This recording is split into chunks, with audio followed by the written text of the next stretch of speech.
아는 사람들 가운데 어떤 사람은 그냥 얼굴 정도 기억하는 사람, 아, 저 사람 안면 있다, 이런 사람 있는가 하면 이름도 외우고 있고 잘 그 사람에 대해서 아는 사람도 있어요. 우리는 이렇게 일생 동안 살아가면서 가장 우리 인생의 중요한 것 중에 하나가 사람과 사람 사이의 관계 맺기예요. 어떻게 관계를 맺으며 이 세상을 살아가느냐는 거예요.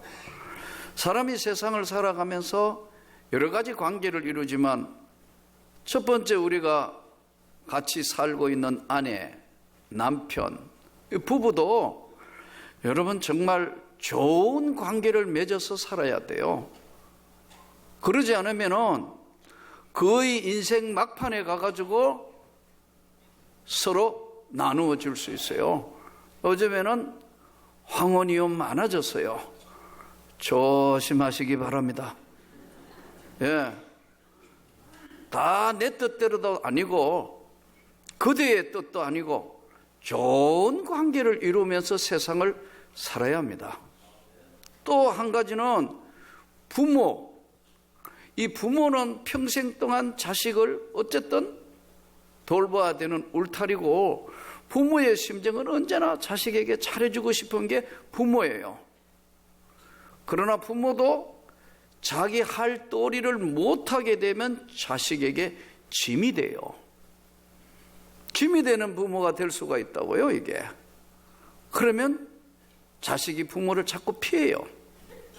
그래서 자녀 이야기 물으면 대답을 안 하세요. 반대로 자식은 또 이제 부모 자식 간이지만 이 자식은 또 부모가 자랑스러울 수도 있고 부모가 부담스러울 수도 있고, 이렇게 해서 이 서로의 좋은 관계는 일생 동안 내가 낳은 자식이니까 이건 내 마음대로 할 수 있고 내 말을 들어야 한다. 그건 아주 시대착오적인 이야기예요. 그 옛날 시대도 그렇게 안 됐어요. 부부관계도 그렇고 부모 자식 관계도 그렇다면 오늘 이 친구 맺는 것이 얼마나 중요한 관계인가 하는 것을 다시 한번 오늘 성경을 통해서 깨닫게 해주시는 본문이에요. 직장도 사업도 장사도 모든 인간 삶 영역에 인간은 사회적인 동물이고 동시에 관계가 바로 삶이기 때문에 관계에서 실패하면 사실은 다 실패하는 거예요. 그래서 스스로 고립되고 스스로 무너지고 스스로 파멸의 길을 갈 뿐만 아니라 심지어는 자살까지도 이르게 되는 거예요. 저는 여러분들이 먼저 주님과 좋은 관계를 맺기를 축복합니다. 예수님과의 관계가 명확해야 된다는 거죠. 오늘 성경은 예수님께서 이렇게 말씀해요. 나는 참 포도나무고 너희는 포도나무에 붙어있는 가지다. 나는 참 포도나무고 너희는 가지다. 그럼 포도나무가 있는데 좀 이상한 포도나무도 있고 돌포도나무도 있고 뭐 별거 다 있지만 나는 참 포도나무고 너희는 가지인데 내 아버지는 농부다. 포도나무, 참 포도나무에 하나님 아버지는 농부고 너희는 가지다. 그러면서 말씀하시기를 포도나무에 가장 중요한 건 가지는 포도나무에 붙어 있어야 한다. 이게 포도나무가 가지에 붙어 있지 않으면 잘라지거나 꺾어지면 말라서 불쏘시개로 사용될 뿐 아무 열매를 맺을 수가 없다. 그래서 너희는 나는 참 포도나무고 너희는 가지인데 내가 너희 안에 너희가 내 안에 있으면 많은 열매를 맺게 되고 또 많은 열매를 맺으면 하나님이 영광을 받으시고 너희가 내 제자가 되는 것이다. 오늘 이 본문적 해석에 있어서 제일 중요한 게 붙어 있어. 오늘 2절에 무릇 내게 붙어 있어 열매를 맺지 아니하는 가지는 아버지께서 그것을 제거해 버리시고, 그러니까 여기 오늘 본문의 해석에 중요한 것이 가지가 붙어 있어야 된다는 거죠. 붙어 있어야 돼요. 붙어 있지 않으면은 잘라지거나 꺾어지게 되면은 버리워진다는 것을 말씀합니다. 그러면 예수님이 오늘 왜 제자들에게 이 말씀을 하셨을까요?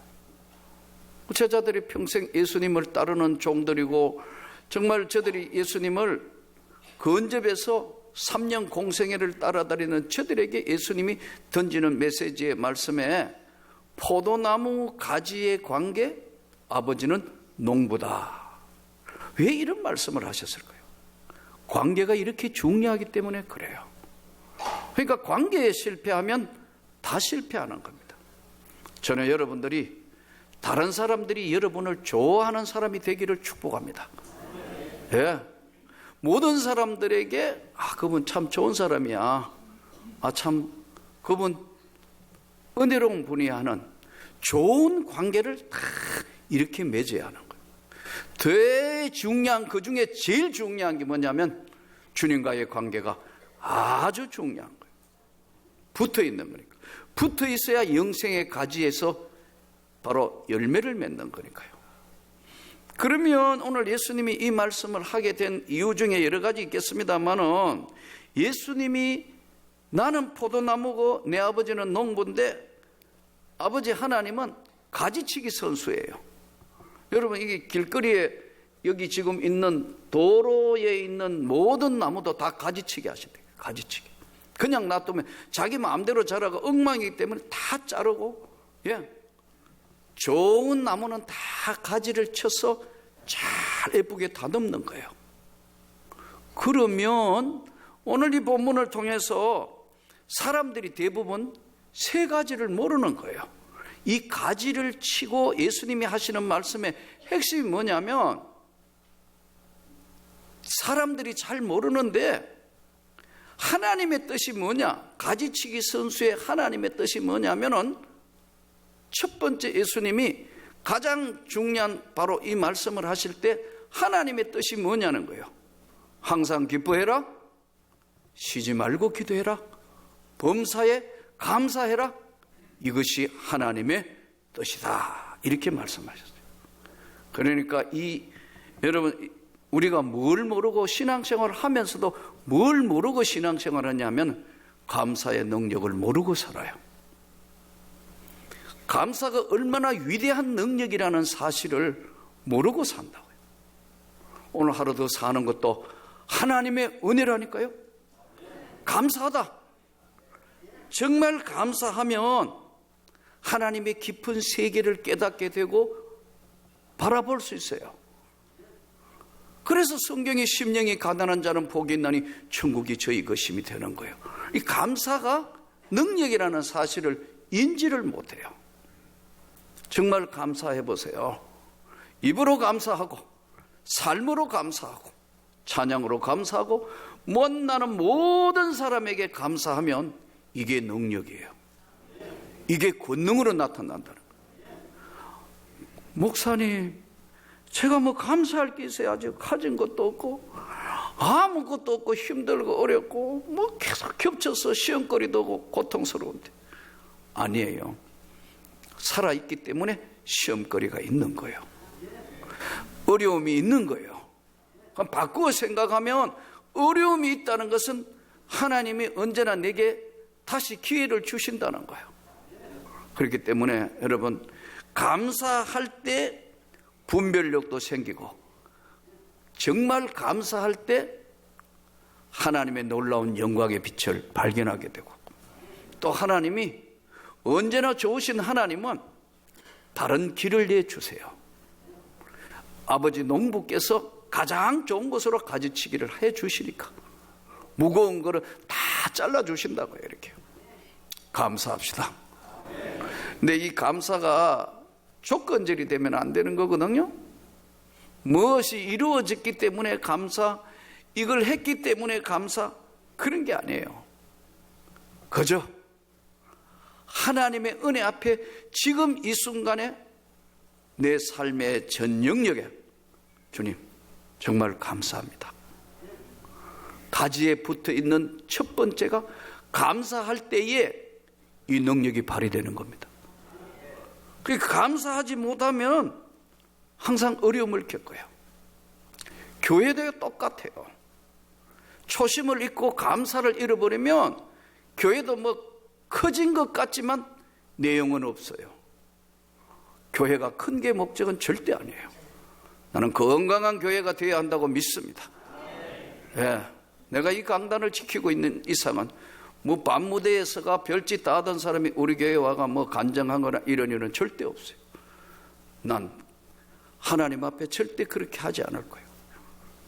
왜냐하면 감사를 잃으면요 온갖 세속적인 방법이 동원이 돼요. 혹시라도 여러분 오늘 다단계 사업을 하고 계시는 분 오해하지 마시기 바랍니다. 교회 안에 다단계 들어오면 교회는 난리가 납니다. 무너지게 돼요. 예, 다단계 하는 사람이 제대로 한 사람이 전부, 교인들 중에 여기 우리가 이 사는 삶에 항상 풍성하게 사는 사람이 몇 대 계세요. 다 힘들고 어려운 가운데 일하고 열심히 노력하고 그래 사는데 다단계 하는 사람 하나 돌아가지고 뭐 하면은 뭐 몇 프로 주고 얼마 되고 계속 포섭하면 그 사람들은 교회에 들어가 모든 성도가 다 다단계 대상으로 보이는 겁니다. 다 그 사람들로만 보이기 때문에 포섭하고 또 포섭하고 해가지고 나중에 교회가 큰 홍역을 치르는 교회 많이 봤어요.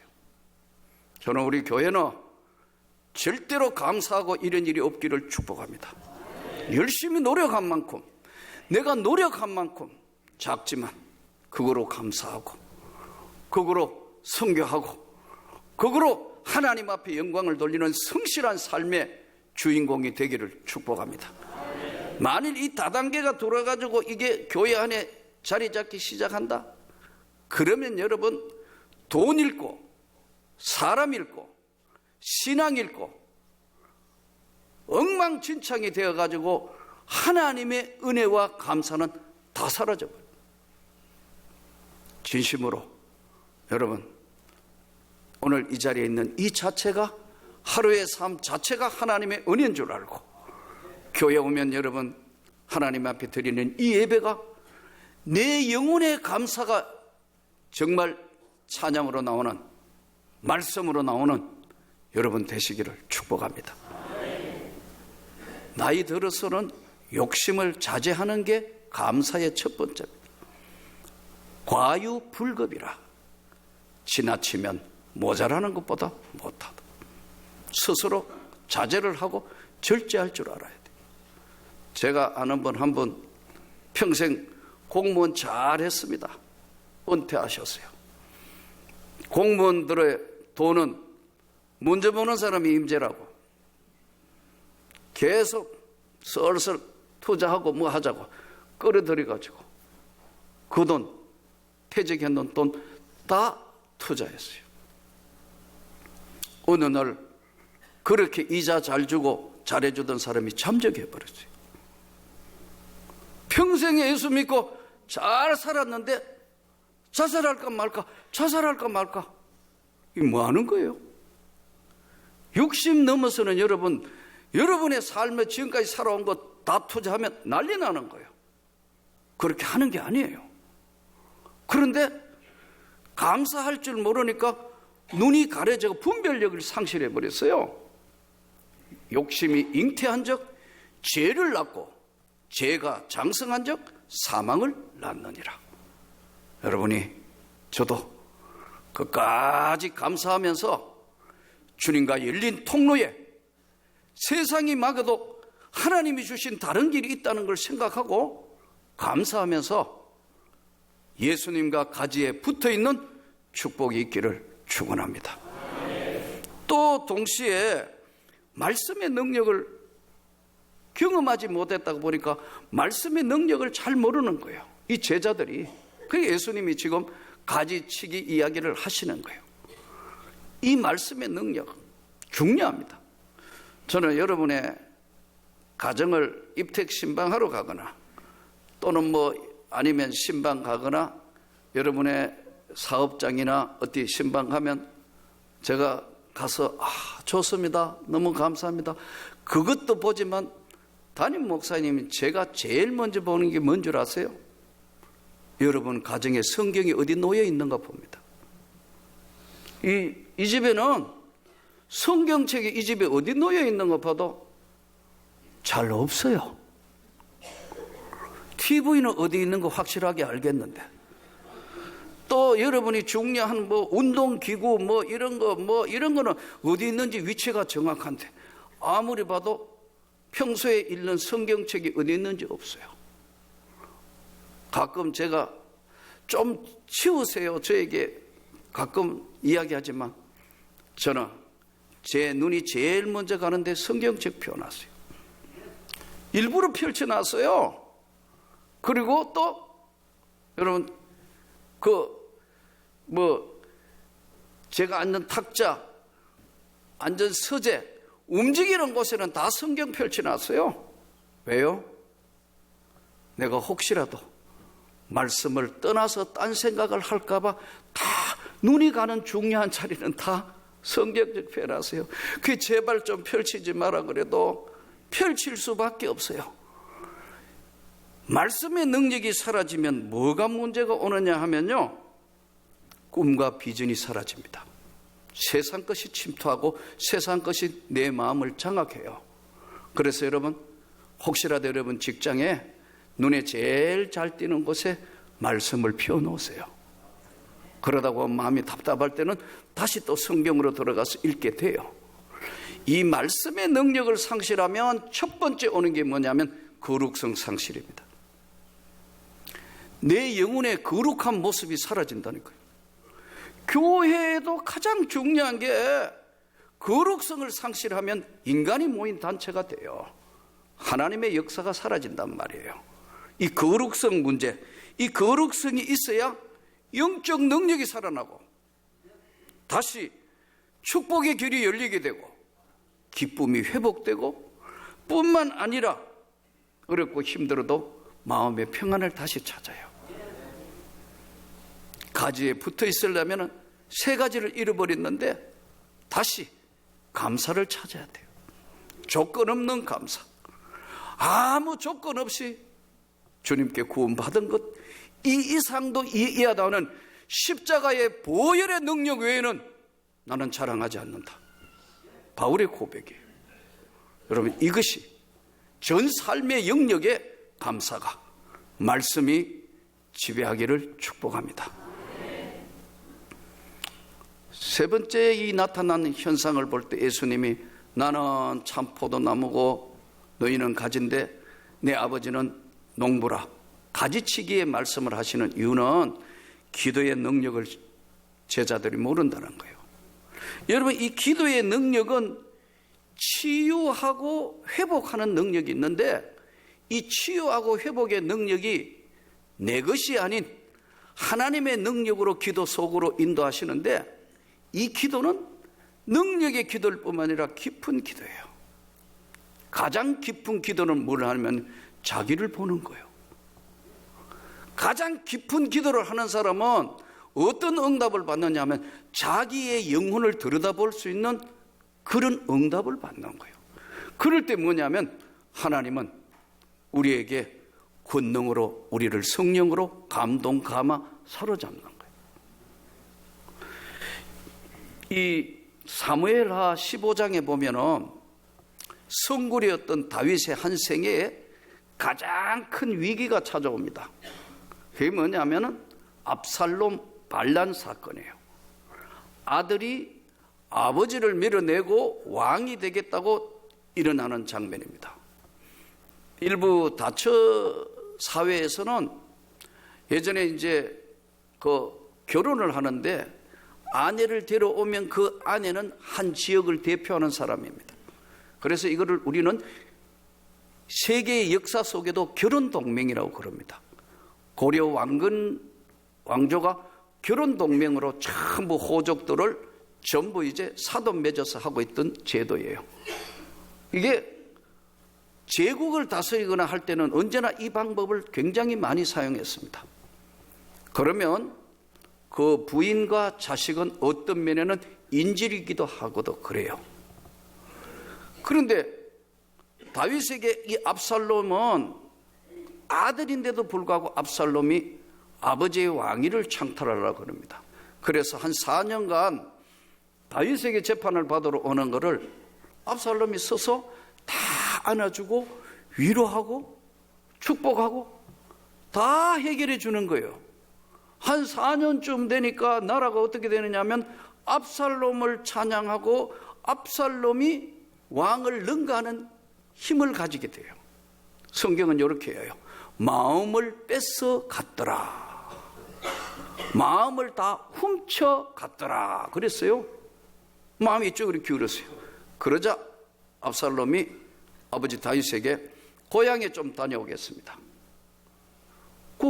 부모 자식 간인데도 고향 가는 거 당연한데도 고향 갈 때도 허락을 받아야 되는 게 혹시라도 아까 말씀드린 그런 인간관계와 영광관계가 있기 때문에 그래요. 갔어요. 가더니 드디어 헤브론에서 나팔을 불고 다윗 왕가를 몰아내고 우리가 나라를 새로 세우겠다고 나팔을 부는데 기가 막히게 4년쯤 되니까 사람의 마음을 미혹해 놓으니까 멸치파가 그쪽으로 붙었어요. 그리고 평생에 다윗과 일생을 전쟁터와 죽음과 삶을 같이 했던 평생 동지 아히도벨이 배신하는 겁니다. 권력은 이런 거고요. 여러분, 권력은 그래서 믿을 게 뭔데요? 우리나라 한번 봐요. 예?